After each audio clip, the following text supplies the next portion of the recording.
Queria que a partir de agora você se segurasse um pouquinho, eu vou tentar ser breve. Irmãos, eu estou muito alegre de ver como Deus está tratando da sua igreja. Estou alegre de ver como Deus está tratando do nosso interior. Estamos aqui numa série de mensagens sobre os atributos de Deus. Já passamos na justiça, já passamos na onipresença, na onisciência, na onipotência. E hoje Deus mandou que eu falasse sobre a sua misericórdia. Levante a sua mão, porque falar em misericórdia não dá um glória para Deus. Eu tenho certeza que você vai sair daqui hoje muito feliz com Deus, muito alegre com Deus, porque Ele vai falar muito ao teu coração. Amém? O que Deus tem feito no nosso interior, nós precisamos conhecer Deus. Nós não podemos estar aqui dentro sem conhecer Deus.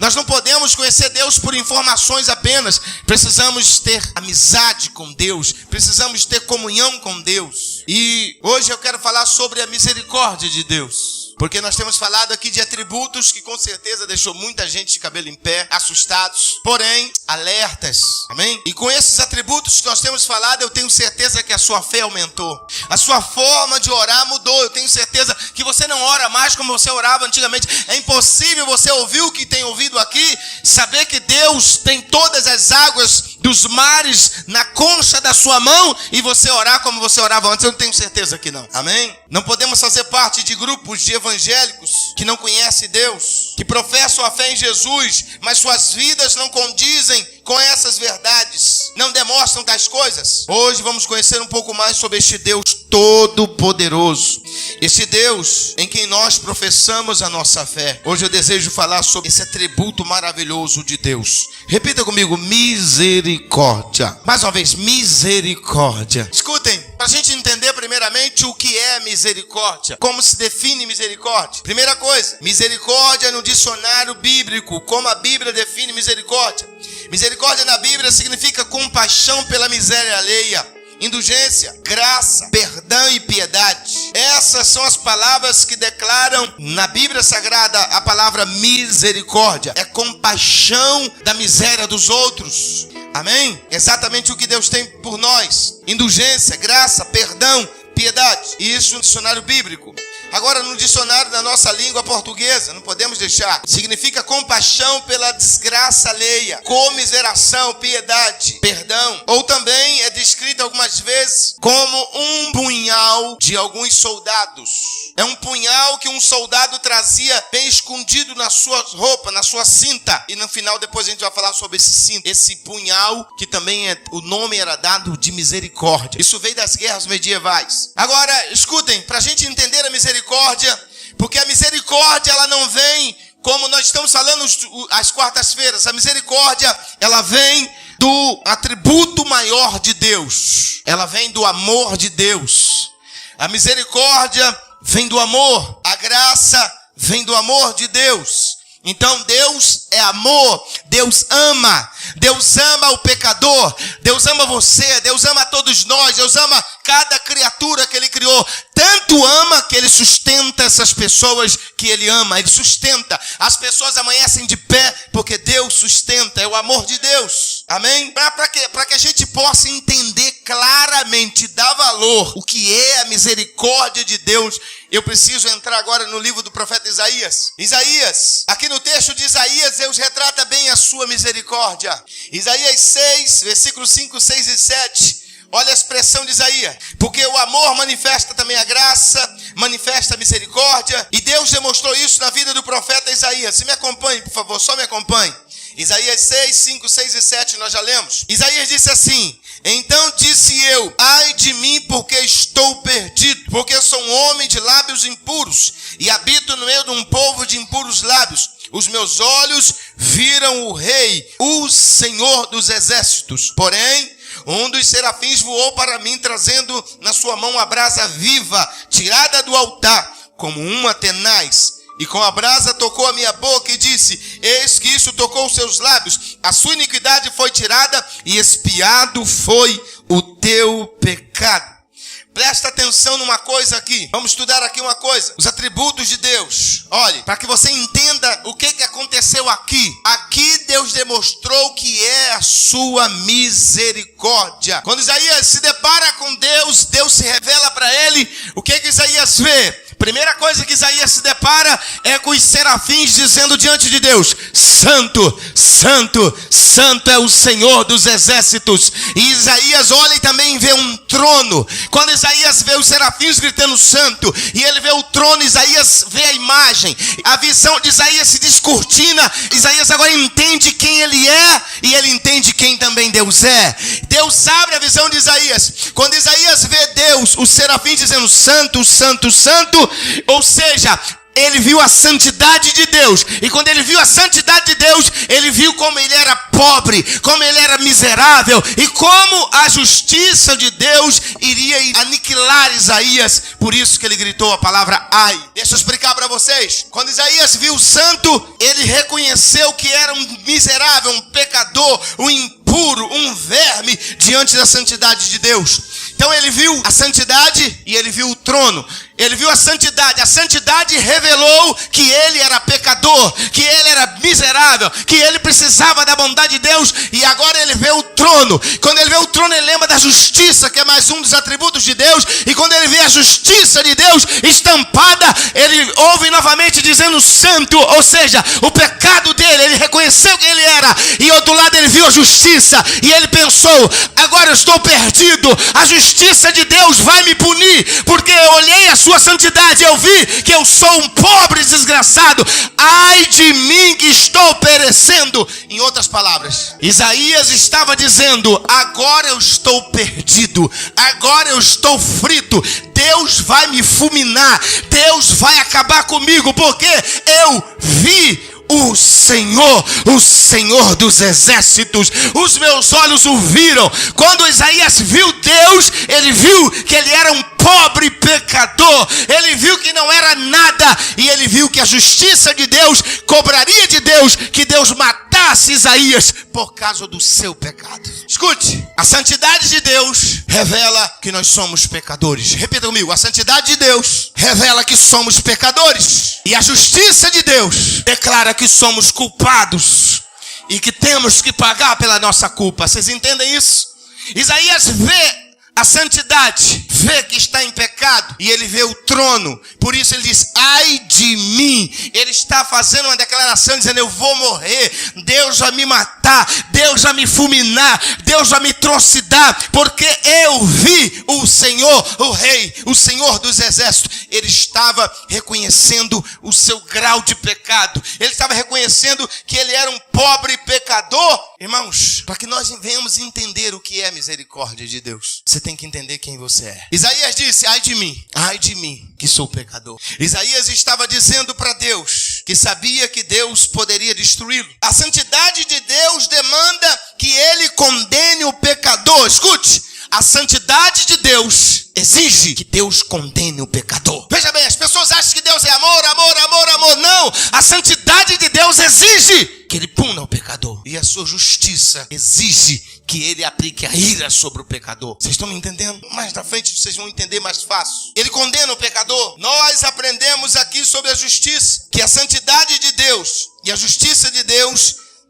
ordenam que ele condene o pecador. Escute, se a justiça de Deus não ordenar, não vier sobre Deus o desejo dele condenar o pecado, então ele não pode ser Deus. Deus sente repulsa pelo pecado, Deus detesta o pecado, Deus abomina o pecado. A justiça de Deus e a santidade de Deus, elas ordenam que ele condene o pecador, que ele intrinsecamente condene e venha punir o transgressor. Se Deus não condenar o pecador, ele se torna injusto, aí ele não pode ser Deus. Se Deus não corrigir o pecador, ele não pode ser Deus, ele se torna o quê? Injusto. Se ele não punir o transgressor, ele é injusto. Por isso que ele é Deus, porque ele é justo. Se Deus ficar indiferente ao pecado, que ofende a sua santidade, ele tem que deixar de ser Deus. Então a justiça e a santidade de Deus foram ofendidas, e essa justiça e essa santidade exigem que Deus aplique a justiça em forma da ira, em forma do juízo diante do pecado. Vocês entendem isso? Se Deus passar a mão na cabeça do pecador, ele não pode ser justo, ele não pode ser juiz da terra, ele não pode ser Deus. Por isso, Não se enganem. Quando Deus disse assim, Ele deu todas as leis cerimoniais para os sacerdotes. Ele deixou por escrito como os sacerdotes deveriam apresentar-se diante dele. Quem se lembra disso, diga amém. E Ele disse que ninguém podia tocar na arca. Para carregar a arca, tinha que carregar naquelas varas. 2 sacerdotes na frente e 2 atrás. Não podia nem pensar em tocar na arca, porque a arca simbolizava a santidade de Deus. E um bom sacerdote estava transportando a arca de volta para Jerusalém. Um dos carros que estava transportando a arca, um dos cavalos que estava transportando a arca no carro, tropeçou e o carro pendeu e a arca iria cair. A arca ia tombar. E o sacerdote, com as melhores intenções, colocou a mão na arca. E o que aconteceu? Deus passou a mão na cabeça dele, né? E imediatamente o fogo do juízo de Deus matou o sacerdote. Mas por que Deus fez isso? Porque o sacerdote desobedeceu. O sacerdote, ele simplesmente desonrou a palavra que Deus havia dado. Queridos, Deus não precisa da nossa ajuda. Deus precisa da sua fé e da sua obediência. Deus não precisa da nossa ajuda. Vocês entendem isso? O que houve ali? O que houve com aquele sacerdote? Deus teve que puni-lo. A justiça de Deus demandou que ele tinha que punir o transgressor, porque Deus é santo, porque Deus é justo, porque Deus é Deus. As pessoas não compreendem Deus. E hoje vocês vão conhecer um pouco mais sobre ele. Então a justiça e a santidade de Deus foram ofendidos. Exigem que Deus aplique a justiça de forma de ira e de juízo. Por este motivo, Isaías disse: ai de mim, maldito, vou ser desintegrado. Por que Isaías fez isso? Porque quando Isaías viu a santidade, santo, santo, santo, o pecado foi revelado. Amém, irmãos? O pecado foi revelado. E quando ele viu a santidade revela que eu sou pecador. O meu pecado ofende a santidade de Deus. E a justiça, quando ele viu o trono, demanda que ele condene. Por isso, ele gritou: eu estou perdido. Ele também é justo. Eu estou perdido. A justiça demanda que ele condene. Foi quando ele contemplou, ele lançou uma maldição sobre ele mesmo. Quando Isaías, quando viu a majestade de Deus, ele reconheceu quem ele era e quem Deus é. Ele viu santo, santo, santo de um lado, e do outro ele viu o trono que tipifica a justiça. Então ele pensa: estou morto, trucidado pela santidade. Ele viu que seu pecado merecia punição. Quando ele vê o trono, ele sabia que a justiça de Deus exigia que ele punisse Isaías. Por isso que Isaías gritou: ai de mim. Isaías não gritou porque sentiu nada. Deus revelou a Isaías que ele estava num estado, ele iria ser punido, ele poderia ser trucidado, destruído, morto ali. Quem está entendendo? Certamente vou ser morto. Contemplei o santo de Deus. Isaías sabia que por ser pecador merecia morrer. Sua vida suja merecia morte. Mas o que Deus fez? O que Deus fez? O pecado de Isaías merecia punição. O pecado de Isaías merecia morte. Deus não matou Isaías. Deus não trucidou Isaías. O que Deus faz? O seu amor traz a graça. E a graça traz a misericórdia. E o que Deus faz? Ordena que um serafim venha com uma brasa e purifica os lábios de Isaías. Perdoa ele, justifica ele. E isso é graça, isso é misericórdia. Ele merecia a morte, Deus perdoou Isaías. Ele merecia estar morto. Por quê? Porque ele viu a santidade de Deus. E é por esse motivo que lá em Lamentações Jeremias diz que as misericórdias do Senhor são as causas de nós não sermos consumidos. Vira para o teu irmão que está do teu lado e acorda ele agora, porque vai esquentar a chapa. Fala para ele assim: as misericórdias de Deus é a causa de Deus não acabar com tudo e com todo mundo. Pastor, por que Deus acabaria com todo mundo? Por quê? Por quê? Vocês perguntam por quê?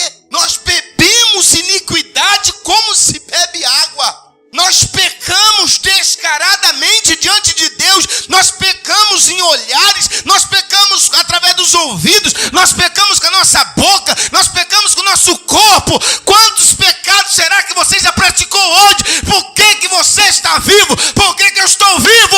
Porque antes do relógio apitar 1/1000 de segundo, lá em cima a misericórdia de Deus se renovou. É por isso que estamos vivos hoje. Porque se ela não renovasse, ninguém estaria vivo. Porque nós pecamos e pecamos e pecamos, ou não pecamos? Amar também é ser misericordioso. Deus ama. Ninguém pode culpar Deus por nada, porque ninguém tem maior amor do que este. Aleluia. O amor de Deus trouxe a misericórdia até Isaías. Amém? Vamos aprender agora para nunca mais esquecer o que é misericórdia. Deus trouxe a misericórdia para Isaías. A pergunta: Isaías merecia o quê? Merecia ser punido, trucidado, destruído, morto, despedaçado. O que é que Deus fez? Deus perdoou Isaías. Sabe o que é isso? Misericórdia. Aprenda agora para vocês nunca mais esquecer. Aprenda essa delícia. Misericórdia significa não dar a alguém aquilo que ele merece. Pastor, o que é isso? Mas aquilo que ele merece de mal. Misericórdia é não dar a alguém aquilo que ele merece de mal. Isso é misericórdia. Graça é dar aquilo que a pessoa não merece de bom. E misericórdia é não dar à pessoa o que ela merece. O pecado de Isaías, os nossos pecados, mereciam o quê?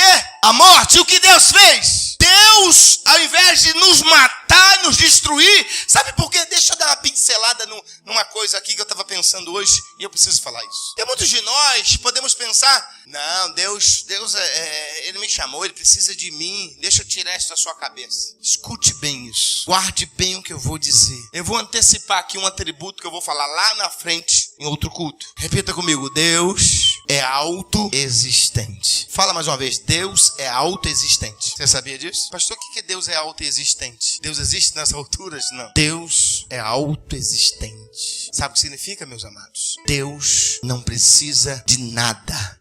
Ele completa Ele mesmo. Ele se completa em tudo. Ele tem tudo. Tudo que Ele é e tudo que Ele possui completa Ele mesmo. Ele não precisa de nada de fora para ser feliz, para ser quem Ele é. Ele é autoexistente. E Ele disse para Moisés, quando Moisés virou para Deus em Êxodo 3, Deus disse assim, Moisés disse: Senhor, como eu vou te chamar para os seus filhos? Como eu vou te apresentar aos filhos de Israel? Deus disse assim: como você vai me apresentar como eu sou? Mas como assim, Senhor? Você vai dizer para os filhos de Israel: eu sou o que sou, aleluia. Mas Senhor, que nome estranho? Eu sou o que sou. Senhor, eu queria uma imagem, eu queria... Não, Moisés, eu sou o que sou. Deus está dizendo assim: Moisés, eu sou autoexistente. Eu não preciso de uma imagem, eu não preciso de gente para me adorar, eu não preciso de querubim para me adorar, eu não preciso de homens para me adorar, eu não preciso de ninguém para falar de mim.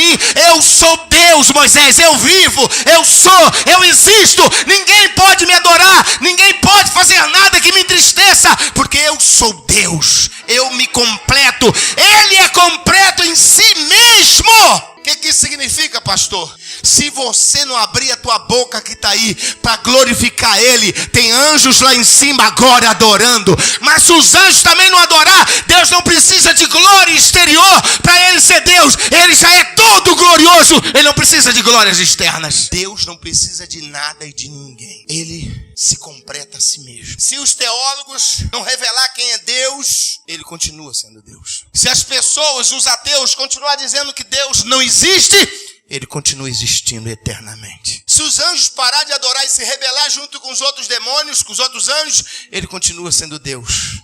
Deus não precisa de ninguém para adorá-lo. Deus não precisa de ninguém para... Nada acrescenta a Deus, nada tira dele, nada. Ele é autoexistente. Vê se dá para vocês entenderem. Isso embola a nossa cabeça, deixa a gente maluco. Vocês entendem isso? É uma honra Ele ter chamado você para participar do reino dele.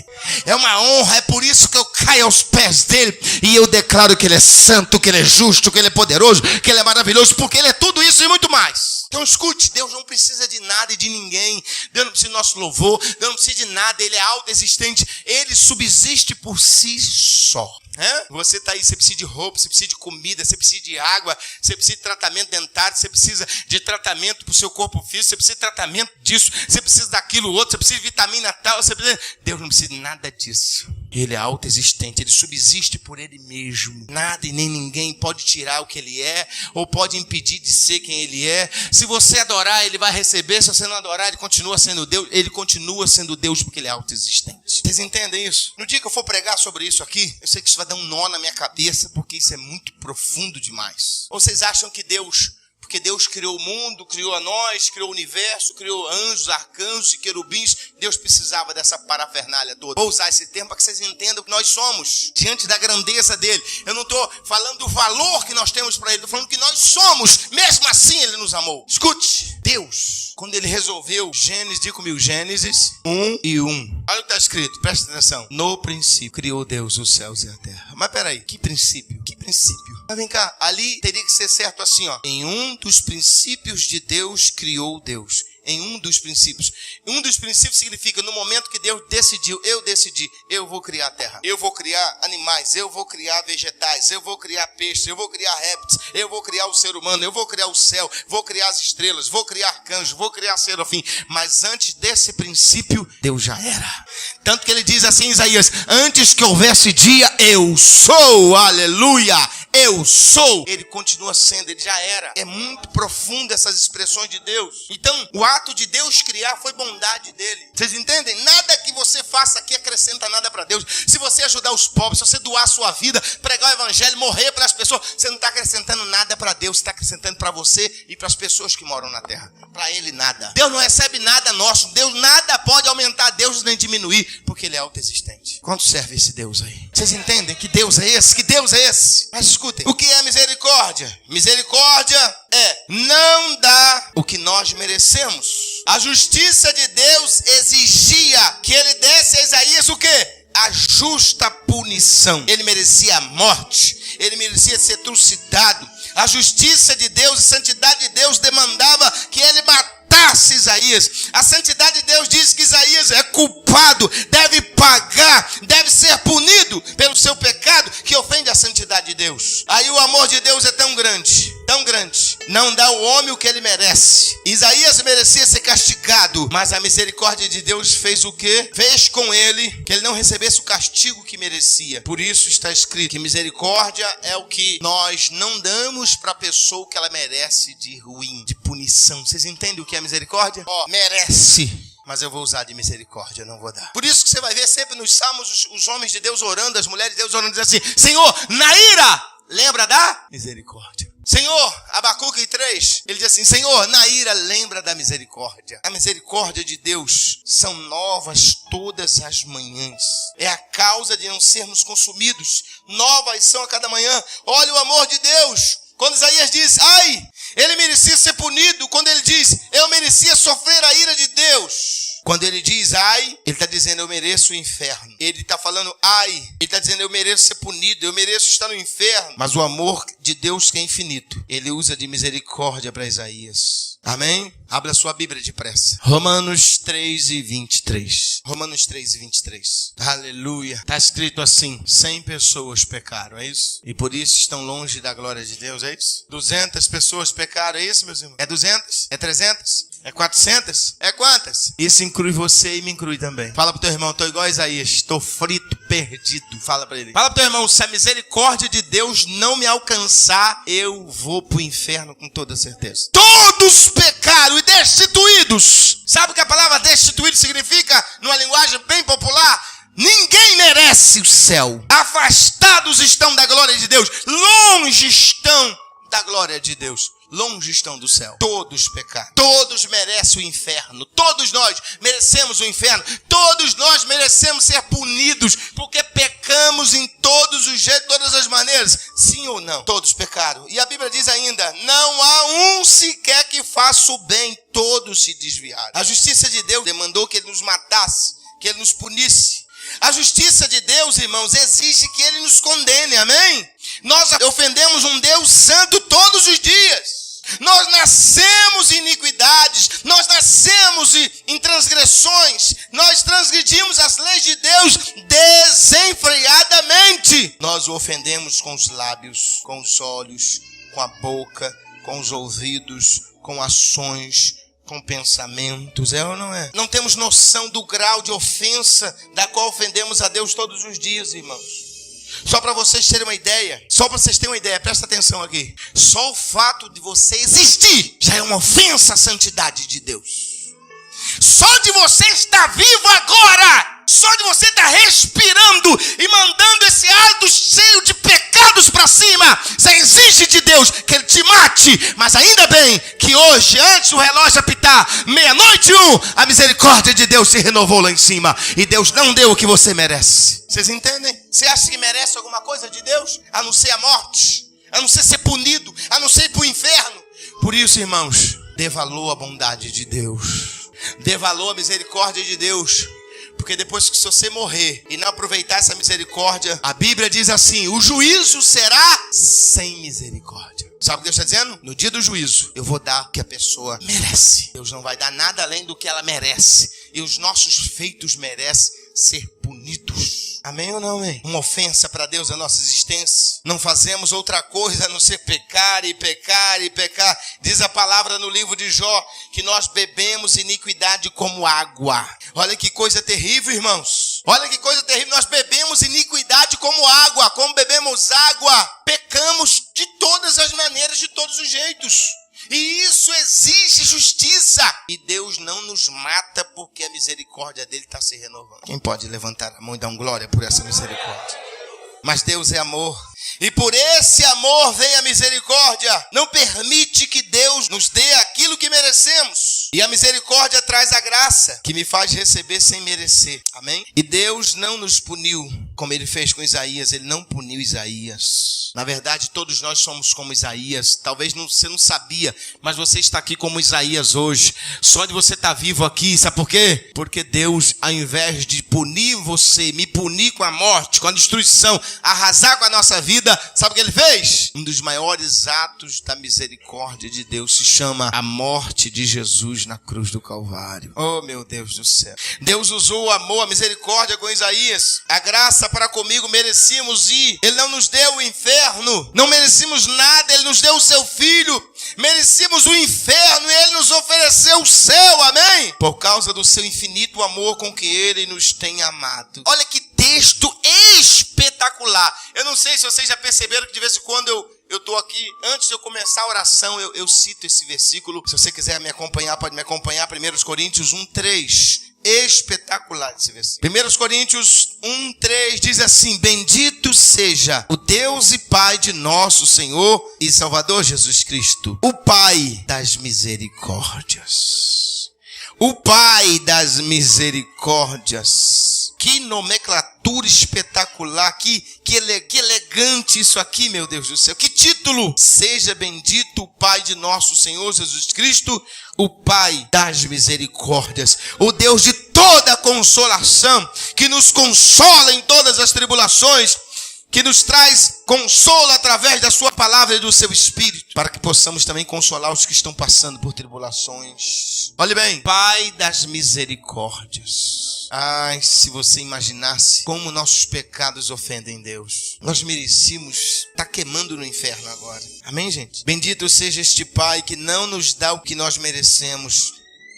Deus tem deixado de fazer o que era merecido para fazer o que não temos merecimento. É algo correto de fazer. Mas o amor é algo tão extenso, irmãos.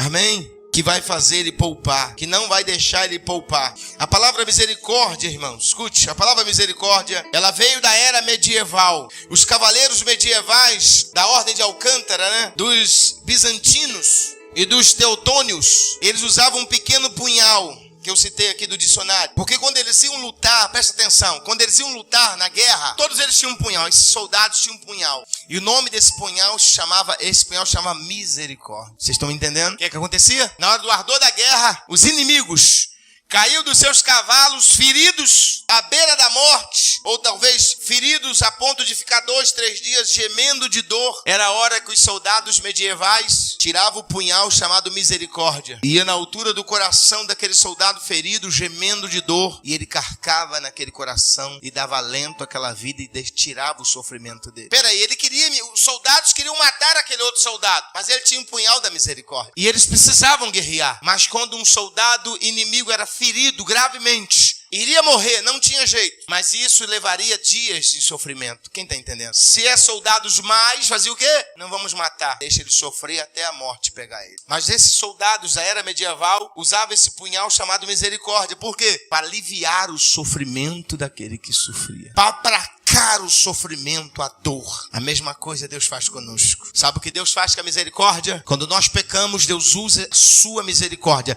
Deus pega a sua misericórdia e aplaca a sua ira. Deus destrói a sua ira para que ele não nos mate, para que ele não nos veja sofrer, ele usa a sua misericórdia. Porque se Deus fosse dar o que merecemos, o que ele ia fazer? Ia nos destruir ou nos deixar o quê? Sofrendo. Deus usa a sua misericórdia. E por que Deus está dizendo que nós também temos que ser misericordiosos? Eles usavam um pequeno punhal para fazer esse tipo de coisa. Agonizando ali, sangrando, eles pegavam aquele punhal e perfuravam o tórax do seu coração e matava. Por quê? Para aliviar a dor. A mesma coisa que Deus faz. Ele alivia a sua ira. Deus alivia a sua ira com a sua misericórdia. Repita, Deus alivia a sua ira quando ele renova todo dia a sua misericórdia. É como se Deus estivesse a ponto de explodir, a misericórdia vem. E Deus então alivia, aplaca a sua ira pela sua misericórdia. Ele alivia a sua ira, seu castigo, usando a misericórdia para conosco. Ele é o Pai das misericórdias. Esse aqui eu quero que vocês leiam, pelo amor de Deus. Abra sua Bíblia, Efésios 2 e 4. Esse eu tenho que ler. Efésios 2 e 4. Isso aqui é muito maravilhoso. Aleluia. Efésios 2 e 4 diz assim: mas Deus, que é mendigo em misericórdia, é isso? Deus que é o quê? Riquíssimo em, irmãos, riquíssimo em misericórdia. Deus que é riquíssimo em misericórdia por causa do seu muito amor para conosco. Eu consigo aqui, irmãos, me fascinar com essa declaração de Paulo. O grande apóstolo Paulo está aqui fadigado. Paulo está quebrado, o pecador. Ele diz, é o mesmo pecador que diz lá em Romanos: o bem que quero fazer não consigo, mas o mal que não quero acabo fazendo. E Paulo agora está dizendo que Deus, que é riquíssimo em misericórdia, com muito amor que nos tem amado. Paulo está aqui botando para fora essa pressão. Por quê? Por causa do seu grande amor que nos amou. Esse grande amor, esse extenso e profundo amor de Deus fez com que ele usasse a misericórdia e nos poupasse, amém? Se Deus não usasse a sua misericórdia, não existiria um ser humano na terra. Deus mataria todos, até os bebês que nascem, já nascem na perversidade. Já viram isso? Que isso, pastor? Ah, é? Você acha que quando tá fazendo manha lá no berço, a mãe tá cansada, não pode ficar com o bebê no colo, botou no berço e começa a chorar. O que a criança está dizendo? É o que eu quero. E eu quero colo. Eu não quero ficar nesse berço. Eu quero, e se for preciso, eu vou me esgoelar. Eu vou brigar. Eu vou perturbar. Isso aí é o pecado, irmãos. Você fica com dó, você tem que corrigir isso. Amém? Você já vem lá do Éden, isso é antigo. É ou não é? Quer ver? Alguém ensina a criança a fazer mal? Não, o mal já está dentro dela. A gente tem que pedir ao Espírito Santo para cuidar, para que ela possa fazer o bem e deixar o mal sem fazer. Porque o mal já existe, amém, gente? O mal já existe dentro de cada um de nós. Nós herdamos de Adão ou não? Agora escutem isso. Escutem, já estamos chegando lá. Tiago 5,11. Se você quiser lê, porque é um texto extraordinário. Tiago 5,11 diz assim, olha o texto, que lindo, irmãos, que lindo. Porque o Senhor é cheio de terna misericórdia. O Senhor é cheio de terna misericórdia. Lá no final. Você sabe o que é terna? Terna vem de ternura, de terna misericórdia. Que palavra! Vem de ternura, de meiguice, de bondoso. Olha que declaração esse versículo. Eu não consigo só ver um Deus santo. Amém? Um Deus santo, meu Deus. Seu pecado vai me matar, ele vai me destruir. Mas esse texto me mostra também um Deus cheio de amor, cheio de compaixão, cheio de misericórdia para com aqueles que esperam dessa misericórdia. Eu não vejo aqui só um Deus justiça que um dia vai estar num trono julgando e jogando no lago de fogo. Não, aqui eu vejo que Deus é eterno, que Deus é amor, que Deus é bondade. Ninguém vai poder culpar Deus de nada de ruim, porque Deus ama. A prova do seu amor que ele mandou o seu filho por nós. Não, pastor, não, irmãos, esse versículo, veja bem, um Deus onipotente, um Deus que pode tudo, que faz tudo, que controla as águas, controla os mares, controla os demônios, controla tudo. E a gente vê, a gente se assusta, é normal, mas você vê um texto desse aqui, Deus, com a sua terna misericórdia. Isso me mostra o outro lado de Deus. Quem está me ouvindo? Deus onipotente, todo-poderoso, onisciente, sabe tudo, tudo vê, mas também um Pai de amor e bondade. Um Deus bom e misericordioso, um Deus amigo. Abacuque 3:1, Senhor, na tua ira lembra da tua misericórdia. Olha, ele tem terna misericórdia. Uma declaração afetiva, um Deus que é rico em misericórdia. Não precisa ler, se você não quiser. Lucas 6:35 diz assim, Pois o Pai é benigno até com os ingratos e maus. Escute. O Pai, Jesus dizendo, Lucas 6:35. Jesus diz assim, porque o Pai é benigno. Quem lembra do que é benignidade aí? Benignidade é mais do que bondade. Bondade é dar o pão para quem tem fome. Benignidade é passar manteiga e dar para o que tem fome. Deus é benigno. Olha com quem Deus usa benignidade. Olha com quem. Jesus está dizendo aqui, pois o Pai é benigno até com os ingratos e maus. Deus é benigno até com as pessoas ingratas. Sabe quem são os ingratos? Ah, não quero saber de igreja não, sabe? Eu não preciso de igreja, de amuleto. Eu não preciso desse negócio. Eu não preciso de pastor para ficar me aborrecendo, me enchendo a paciência. Mesmo assim, Deus é bondoso contigo. Mas tem uma coisa, escute bem, alto lá. Não vai sair daqui em uma falsa segurança, porque eu não vou te dar uma falsa segurança. Eu tenho que lembrar você uma coisa muito importante também. Ele é benigno, tanto é que você está vivo. Eu tenho que lembrar você do que está em Deuteronômio. Não precisa abrir, eu vou só citar e você guarda aí, anota, depois em casa você lê. Deuteronômio 32, versículo 39, está escrito assim: vede agora que eu sou e não há Deus comigo, eu firo, eu saro, eu mato, eu faço viver, e não há ninguém que escape das minhas mãos. No tempo que resvalar o seu pé, minha será a vingança. Sabe o que Deus está dizendo? Pode pintar, bordar, fazer o que você quiser, mas na hora que o seu pé escorregar, morte, eu vou me vingar de tudo que você fez contra mim. Se você fechar o olho sem experimentar dessa benignidade de Deus, eu não quero nem estar na tua pele. Vocês estão ouvindo? Deus é benigno até com os ingratos. É ingratidão, não é, irmãos? Acordou vivo. Eu não preciso de Deus, sabe? Eu não preciso de Deus. Deus, que é Deus? Que é Deus? Deus é minha bebida, Deus é minha cachaça, Deus é minha cerveja, Deus é meu baseado, Deus é isso, Deus não. O meu Deus, Ele está no céu e faz tudo como lhe apraz. E Ele não te trucidou ainda, e não trucidou essa gente por causa da sua benignidade, por causa da sua misericórdia. Não morre não, hein? Se morrer, você está frito. Pois Ele é Pai, o Pai é benigno até com os ingratos e maus. Aí termina dizendo assim: sede misericordiosos, como é misericordioso o vosso Pai que está nos céus. Isso é amor, porque Ele manda a gente ser misericordioso, porque o nosso Pai é misericordioso, amém, irmãos? Ele diz aqui que Ele é benigno até com os ingratos e maus, amém? Quem pode dizer que Deus é tirano ou Deus é carrasco? Quem pode dizer que Deus é tirano ou carrasco? Você está dizendo aqui que Ele é benigno com os ingratos e maus. Alguém pode dizer que Deus é carrasco? Poxa, Deus não deu nem chance para o cara se arrepender. Deus não deu nem chance para ele se arrepender. Deu sim, mas ele virou as costas para Deus. Quis mais dar ouvido aos homens do que dar ouvido a Deus. Escute bem.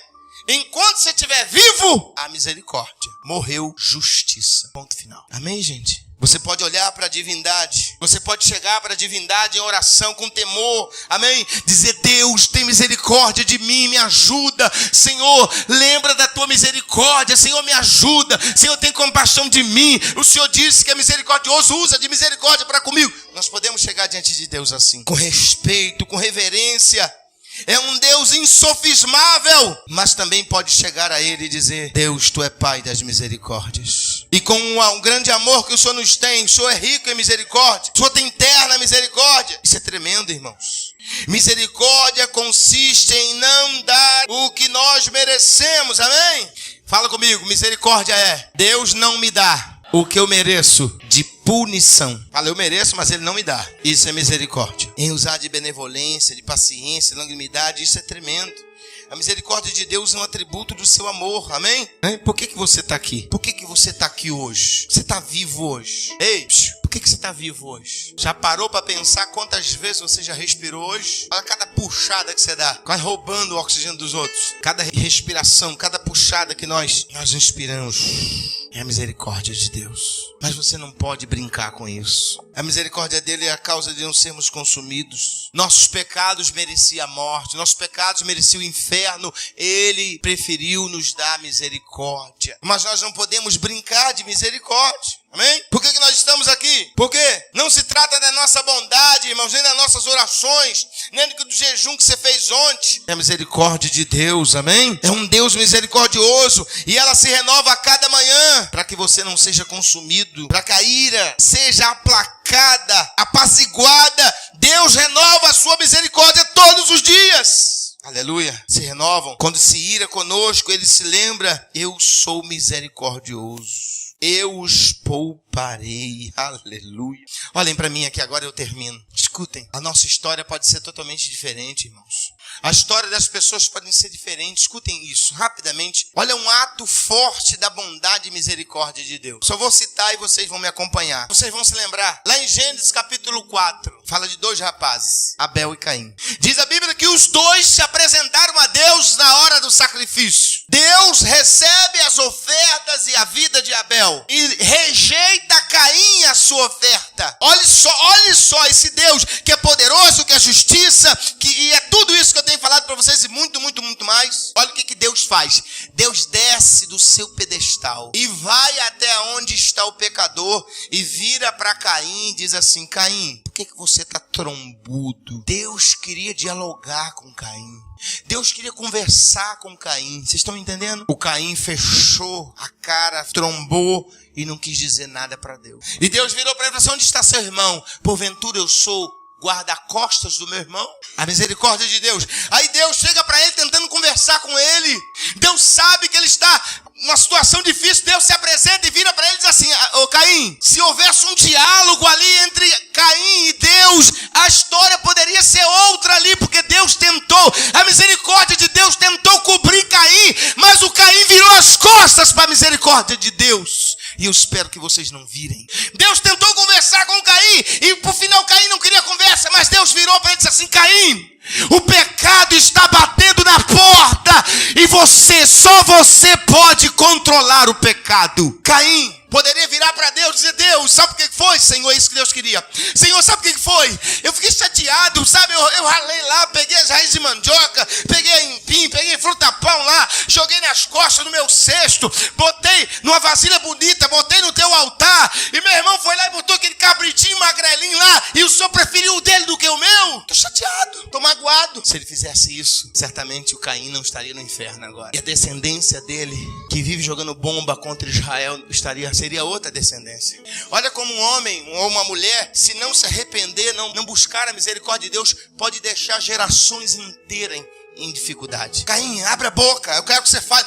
Ele podia chegar: Deus, eu estou chateado, estou magoado, Senhor, eu estou triste, eu estou, sei lá, Senhor, eu estou querendo morrer, estou querendo abrir um buraco e me matar. Deus iria ajudar Caim. Olhem bem para mim. Quantas vezes a misericórdia de Deus tenta ir até você e você se fecha no seu mundo? Quantas vezes a misericórdia de Deus tenta te cercar e você se esconde, você vira as costas para Deus? Isso pode te custar caro. Quantas vezes Deus tenta falar com você e você finge que não está escutando Deus? A misericórdia de Deus foi até Caim, mas Caim não quis dialogar com Deus. O problema de muitos cristãos que não querem conversar com Deus, prefere ir para o psicólogo, prefere ir para o psiquiatra, prefere tomar remédio, prefere se arrebentar do que abrir a boca e falar: Deus, eu estou magoado, eu estou chateado, Senhor, eu fiz besteira, isso aconteceu, Senhor, mas eu preciso da sua misericórdia. A misericórdia de Deus está pronta para te cobrir, mas se você quiser, você tem que abrir a tua boca. A história de Caim podia ser outra. Se você ver, só Deus falou. Caim não falou nada. Deus não ia mandar eu trazer essa palavra se algum Caim não tivesse aqui hoje. Caim, Deus está te dando a última chance, Caim. Caim, o que você merecia era morrer, Caim, mas Deus resolveu usar de misericórdia, não te dar o que você merece, a morte. Ele resolveu te dar uma chance, Caim. O diabo tenta nos fechar a boca, irmãos. Nós temos que pedir a misericórdia de Deus. Deus está falando contigo. O Caim se fechou no seu mundo e se perdeu. O Caim deixou um rastro de destruição para trás. Será que é isso que você quer na sua vida? Deixar um rastro de destruição para trás porque você não quis a misericórdia de Deus? Ei, fechando, entendam, Deus não ganha nada, quem ganha somos nós. Quem precisa dele desesperadamente somos nós. Quem precisa dele somos nós. Deus não precisa de mim, de você, dos anjos, arcanjos, querubim, serafim, Gabriel, Miguel. Deus não precisa Deus não precisa de ninguém. A misericórdia de Deus, ela se renovou hoje. Escute, Caim, o pecado está batendo na tua porta, mas você pode controlá-lo.